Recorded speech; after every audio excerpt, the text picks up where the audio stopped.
rewind, and with The Dark Knight Rises out, the conclusion to Christopher Nolan's Dark Knight trilogy, what would you like to see Christopher Nolan do next?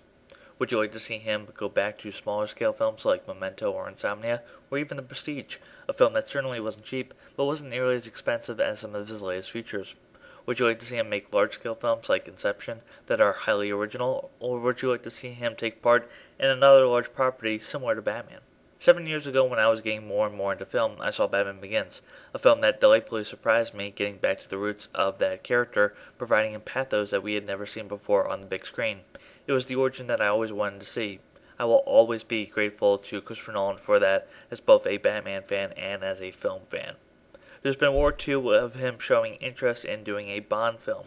I don't know about you, but I'd love to see his take on the 007 Orphan with Daniel Craig, or maybe even a new Bond like Michael Fassbender, Tom Hardy, or even Idris Elba. Personally, I'd like to see him find a right balance between the smaller and the larger scale blockbusters. Some of his earlier efforts are incredibly tight and structured, but it would also be a shame to lose his ambition and wide imagination during the summer. While I'm not as thrilled with The Dark Knight Rises as many others are, feeling it was a bit overstuffed and messy, if only due to that particular ambition, Nolan is usually a filmmaker to rely on throughout the summer. More often than not, he's interested in story and characters rather than simple explosions, and he rarely, if ever, talks down to his audience. He shows us that films of any size can be engaging and don't merely have to be big and stupid.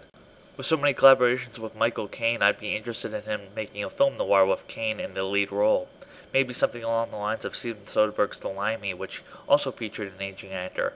Hathaway stole the show from me in The Dark Knight Rises. She was everything I want Selena Kyle to be. I only wish there was more of her in the film. She was smart, sexy, tough, and funny. Some of these qualities she already had, and there's been speculation of a Catwoman spin-off with Hathaway. Well, since Hathaway's Selena Kyle for me was a creation out of Nolan's take on Gotham, he would be the one I'd be most comfortable with to direct a Catwoman film, and it would mark the first time he ever had a badass female lead in one of his films. Also, with his usual cinematographer, Wally Pfister, moving on to direct, what director of photography would be a good match to fit Nolan's visual sensibilities? No word yet if Nolan will make his biopic Mr. Hughes a film about none other than Howard Hughes. The film was set in production in 2004, but was delayed due to Martin Scorsese's Aviator, starring Leonardo DiCaprio, who of course would go on to work with Nolan in the film Inception. What genres would you like to see Nolan play with? I'd personally be interested in him going completely out of the box into a western, but for a guy who's usually compared to the likes of Alfred Hitchcock, a murder mystery would be suitable. While ambitious, Nolan is a filmmaker who takes things one step at a time, and whatever his next project may be, you better believe many will be looking forward to it. So once again, what would you like to see Nolan direct next? That's it for the Movie Rewind. Have a good day, folks. Until next time.